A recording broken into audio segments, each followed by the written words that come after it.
Success जीवन JCC channel में आप सभी विद्यार्थियों का पुनः स्वागत है। जैसा कि आप लोग ज्ञात है कि पिछले क्लास में आप लोग से चर्चा किए थे कि ब्रीथ चैप्टर समाप्त हो चुका है और नेक्स्ट क्लास से हम लोग ब्रीथ से संबंधित ये चैप्टर की शुरुआत करेंगे। आज से हम लोग ब्रीथ से संबंधित चैप्टर की शुरुआत कर रहे हैं। आइए बिना विलंब का स्टार्ट करते हैं। देखिएगा, सारे बच्चे लोग ध्यान देंगे। चैप्टर है, इस चैप्टर का नाम है ब्रीथ से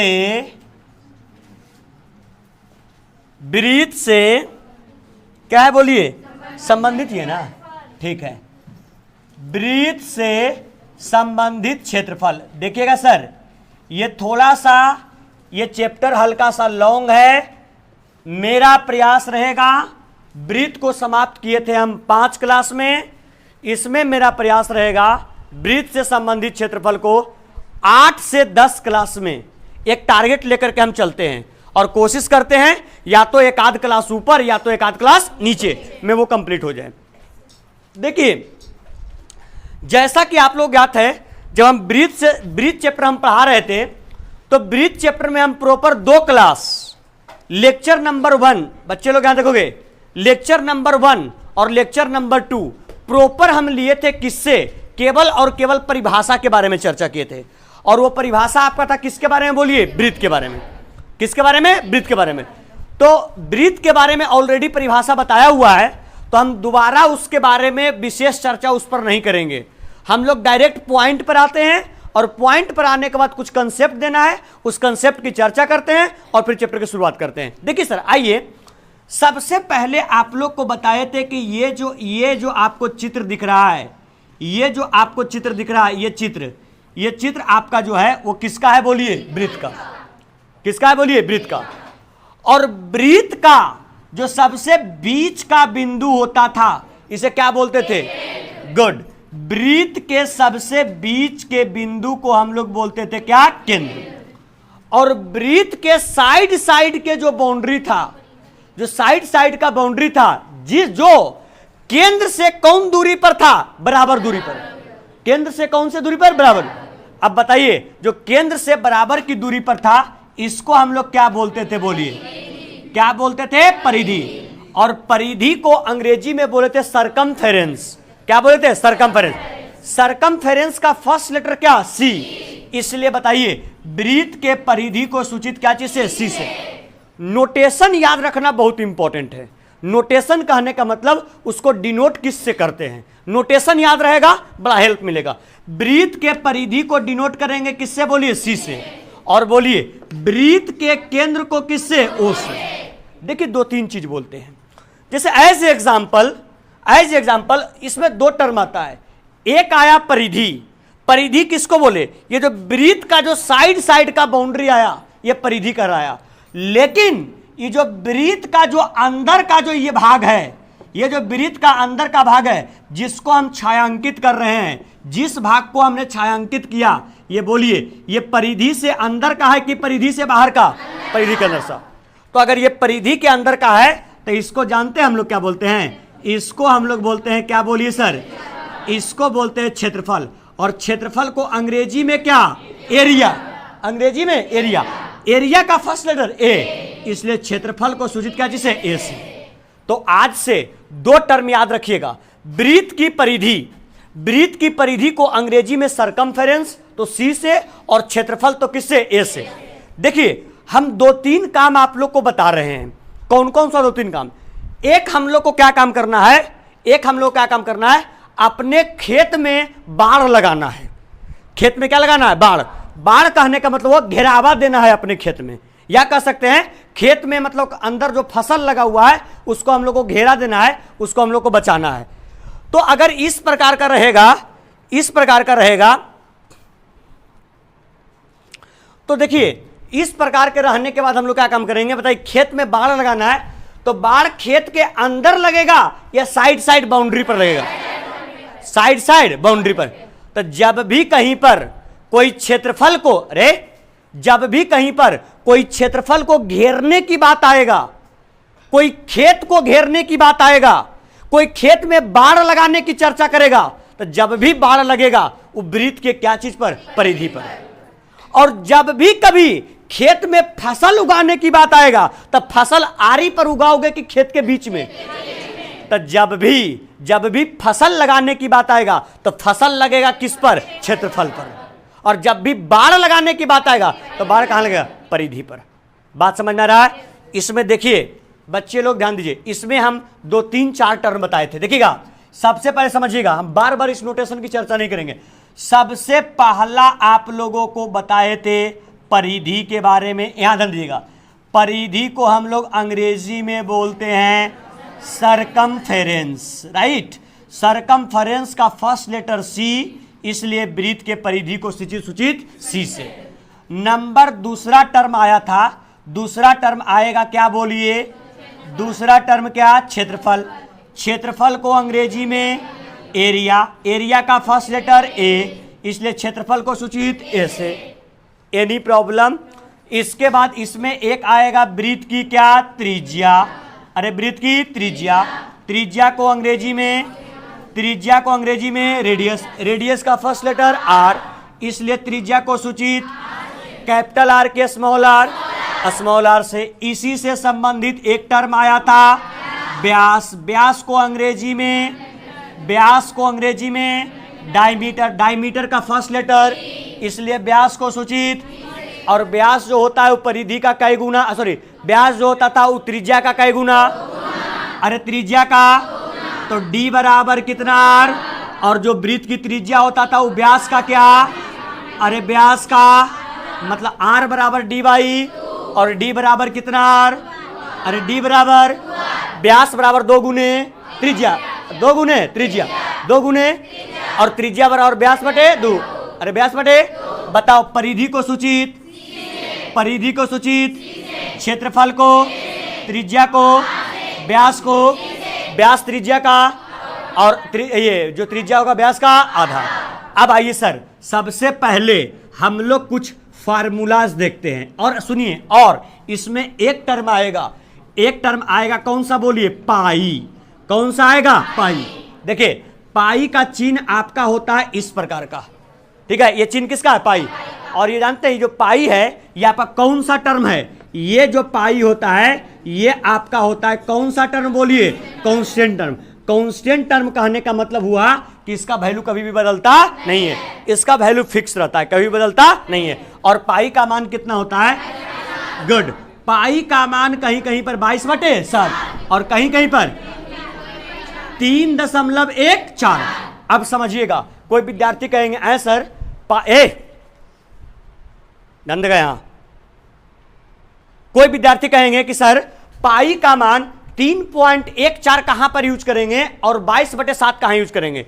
अगर क्वेश्चन में प्रॉपर बोल देगा, क्वेश्चन देगा और वहीं पर ब्रैकेट में बोल देगा पाई बराबर 22/7 का प्रयोग करें। नहीं तो अगर 3.14 रहेगा तो क्वेश्चन में देगा पाई बराबर और कहेगा 3.14 का प्रयोग करेगा। आए सर, अगर कोई क्वेश्चन में नहीं दिया तो, अगर नहीं दिया तो यूज करना है 22/, अगर दे दिया तो 22/7 दिया तो 22/7 और 3.14 दिया तो 3.14, और अगर नहीं दिया मतलब 22/7। बताइए सर, हम लोग कितने टर्म के बारे में जाने, 5। परिधि को, परिधि को, क्षेत्रफल को, त्रिज्या को, त्रिज्या व्यास का, व्यास का, व्यास को, व्यास त्रिज्या का 2 गुना। सर इस सब को पूरा डिटेल से, सभी का परिभाषा डिटेल से हम ब्रीज चैप्टर में कर चुके हैं, हाँ या ना। जो विद्यार्थी नहीं फॉलो किए हैं ब्रीज चैप्टर को आप देख सकते हैं। आइएगा सर, इसके बाद आगे बढ़ते हैं। इसमें हम लोग कुछ फार्मूला देखते हैं, सुनिएगा सर। इसमें हम लोग कुछ फार्मूला की चर्चा करते हैं। ब्रीज चैप्टर में मेनली जो चैप्टर होगा, मेनली जो पार्ट होगा वो जानते हैं कितने, 2 रिजल्ट के इर्द गिर्द घूमेगा। मेनली जो पार्ट होगा वो और भी रिजल्ट्स आएंगे लेकिन उनका प्रयोग बहुत मिनिमम होगा। मैक्सिमम जो रिजल्ट्स होंगे, मैक्सिमम जो प्रश्न होंगे वो 2 रिजल्ट की सहायता से डील हो जाएंगे। कौन कौन, उसका भी हम चर्चा कर चुके हैं। सबसे पहला जिसको हम लोग बोलते हैं वृत्त का क्या, बोलिए वृत्त का क्या सर, वृत्त के क्षेत्रफल को, ध्यान दीजिएगा, वृत्त के क्षेत्रफल को हम लोग अंग्रेजी में बोलते हैं area of, area of, area of, बताइए एरिया को सूचित, अरे एरिया को, इसलिए वृत्त के क्षेत्रफल को सूचित ए से कि कैपिटल ए से, और वृत्त का क्षेत्रफल का फार्मूला क्या होता है बोलिए, पाई आर का स्क्वायर। ई पाई कौन टर्म कांस्टेंट, और आर क्या होगा, आर क्या, आर क्या, आर हो जाएगा आपका त्रिज्या, तो त्रिज्या का क्या, स्क्वायर। बताइए सर ये जो आपका रिजल्ट निकल करके आया ये किसके क्षेत्रफल का, वृत्त के, वृत्त का क्या, अरे वृत्त का क्षेत्रफल। दूसरा एक रिजल्ट आपका हो गया फार्मूला में वृत्त का क्या, क्षेत्रफल, और जो दूसरा रिजल्ट इसमें आपका होता है इसको हम लोग बोलते हैं क्या, वृत्त की, वृत्त की क्या परिधि। सर वृत्त की परिधि को हम लोग अंग्रेजी में बोलते हैं सरकमफेरेंस, क्या बोलते हैं बोलिए, सरकमफेरेंस, सरकमफेरेंस ऑफ क्या सर, बोलिए सरकमफेरेंस ऑफ क्या, सर्कल। बताइए सरकमफेरेंस का फर्स्ट लेटर सी, इसलिए वृत्त की परिधि को सूचित सी से, और सी बराबर, अरे सी बराबर, सी बराबर, सी बराबर एनी प्रॉब्लम। तो देखिए इसमें दो रिजल्ट आया, एक वृत्त का क्षेत्रफल और एक वृत्त की परिधि। वृत्त का क्षेत्रफल पाई आर स्क्वायर और वृत्त की परिधि 2 पाई। जानते हैं सर अभी तक क्लास हम पढ़ाते थे तो उसमें इस बात का चर्चा नहीं करते थे, एक पॉइंट का हम चर्चा करने जा रहे हैं। यहां पर इस पॉइंट में हम लोग लिख रहे हैं त्रिज्या, ध्यान दीजिएगा ऑब्जेक्टिव के लिए मोस्ट इंपॉर्टेंट त्रिज्या, और इस जगह पर हम लिख रहे हैं जानते हैं क्या, क्षेत्रफल। ऐसा काम करते हैं त्रिज्या को बढ़ा घटा के देखते हैं, त्रिज्या को बढ़ा घटा करके देखते हैं उसके क्षेत्रफल पर क्या प्रभाव पड़ता है, यह जानकारी ज्ञात करने की कोशिश करते हैं। ठीक है, त्रिज्या को बढ़ा घटा के देखते हैं क्षेत्रफल में क्या होता है, मतलब कहने का मतलब क्षेत्रफल जो है उसके ऊपर क्या असर पड़ता है। देखिए यहां त्रिज्या सिर्फ आर है, हम ऐसा काम कर रहे हैं त्रिज्या को दुगुना कर रहे हैं, त्रिज्या को कई गुना, दुगुना। देखते हैं क्षेत्रफल के ऊपर क्या प्रभाव पड़ता है। बताइए जो आर था त्रिज्या, इसको हम लोग दुगुना कर रहे हैं, दुगुना मतलब 2r। देखते हैं वृत्त के क्षेत्रफल के ऊपर क्या प्रभाव पड़ता है। बताइए एरिया का फार्मूला क्या होता है, पाई आर का स्क्वायर।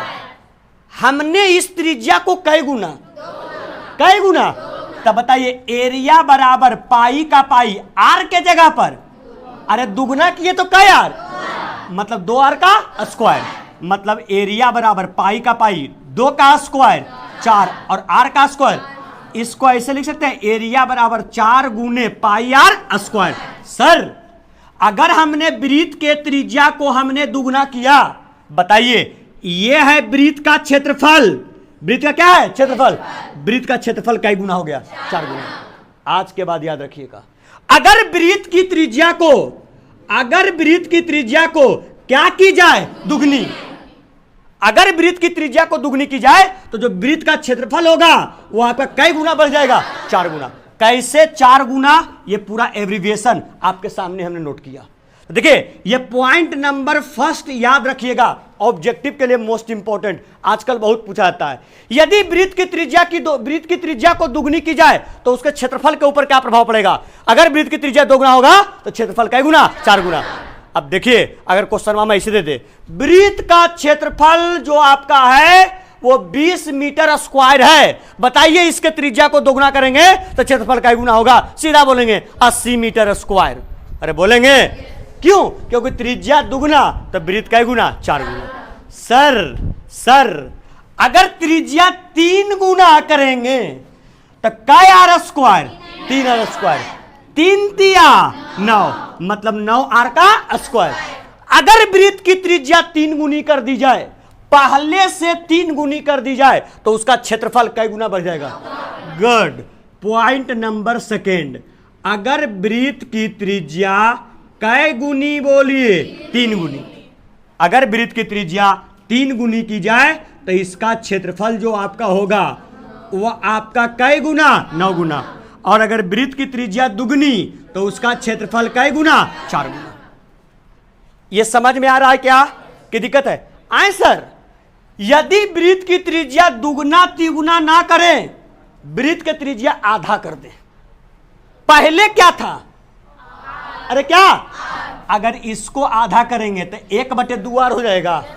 अरे 1/2 मतलब क्या होगा बोलो, 1/r के स्क्वायर 2r के स्क्वायर, 1 का स्क्वायर 1, अरे 1/2 r का स्क्वायर है 1 r का स्क्वायर r स्क्वायर, दूनी 4, मतलब बताइए यहां पर आ जाएगा 1/4। बताइए सर, यदि वृत्त की त्रिज्या आधी कर दी जाए, वृत्त की त्रिज्या आधी कर जाए तो उसका क्षेत्रफल कितना गुना घट जाएगा, उसका क्षेत्रफल कितना गुना हो जाएगा, 1/4 गुना। सर पॉइंट नंबर 3, यदि वृत्त की त्रिज्या क्या कर दी जाए, आधी, वृत्त की त्रिज्या आधी, उसका क्षेत्रफल क्या होगा, 1/कै गुना, उसका क्षेत्रफल हो जाएगा 1/4 गुना। ये पॉइंटवा पकड़ में आया, दुगुना तो 4 गुना, तिगुना तो 9 गुना, और अगर आधा तो 1/4 गुना। समझ में आया? अगर ये याद रखते हैं तो बहुत सारा ऑब्जेक्टिव यहां से डील कर सकते हैं। सर ये रिलेशन जो हम लोगों ने देखा वो त्रिज्या और क्षेत्रफल, ऐसा ही रिलेशन हो सकता है त्रिज्या और परिधि के बीच में। आइए इसमें भी देखते हैं, त्रिज्या और यहां क्या, परिधि। आइए सर इसमें भी सेम रिलेशन देखते हैं। नंबर पहला देखिए, नंबर पहला देखिएगा, वृत्त की त्रिज्या r, इसको हम लोग दुगुना कर देते हैं, क्या r, 2r। तो देखते हैं, अगर वृत्त की त्रिज्या को दुगुनी कर जाए तो वृत्त का क्षेत्रफल 4 गुना हो जाता है, अगर वृत्त की त्रिज्या तिगुनी की जाए क्षेत्रफल 9 गुना हो जाता है, और अगर वृत्त की त्रिज्या आधी कर दी जाए तो उसका क्षेत्रफल 1/4 गुना। ये कैसे सारा हम निकाल के बताए। अब आइए हम लोग आते हैं किस पर, परिधि पर। r को रिप्लेस किए 2r से, बताओ वृत्त की परिधि c बराबर फार्मूला 2π, हमने वृत्त के त्रिज्या को कै गुना किया, 2 गुना, 2 के 2 पाई के पाई और 2 गुना, तो r का 2r, स्क्वायर कहां होगा, r का 2r। सर इसको बढ़िया से लिखिए, 2 के 2 आई 2 आ गया आएगा तो आएगा 2πr, ये 2πr वृत्त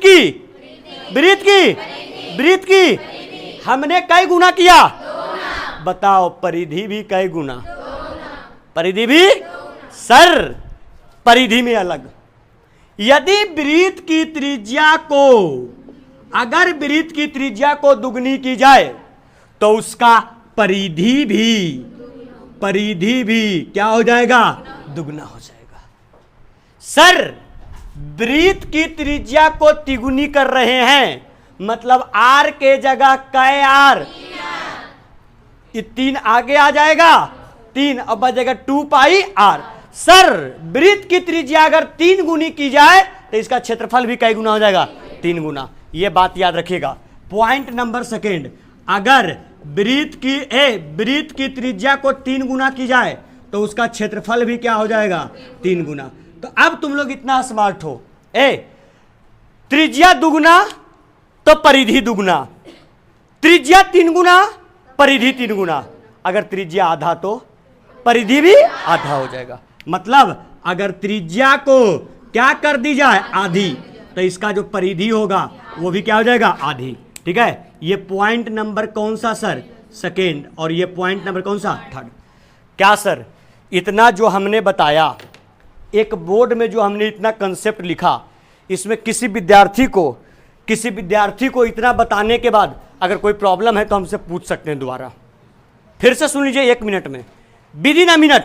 बच्चे ये क्या है, वृत्त के साइड बाउंड्री को और वृत्त के अंदर वाले एरिया को क्षेत्रफल। बताइए परिधि को अंग्रेजी में सरकमफ्रेंस, सूचित क्षेत्रफल को सूचित, त्रिज्या को सूचित, व्यास को डायमीटर सूचित d से। त्रिज्या व्यास का और व्यास जो होगा त्रिज्या का, यहां तक कोई दिक्कत। इसमें 2 टर्म का चर्चा किए, कितने टर्म का, 2। एक वृत्त का क्या, एक वृत्त का क्या, क्षेत्रफल, जिसको क्या वो सूचित a से, πr। एक वृत्त की फार्मूला 2 पाई।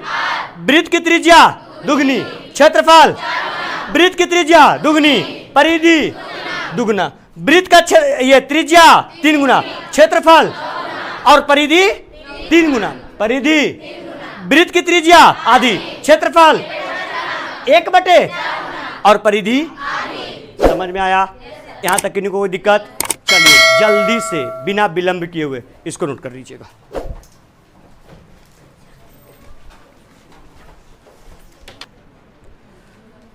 चलिए आज रहने दीजिए यहीं तक, ठीक है?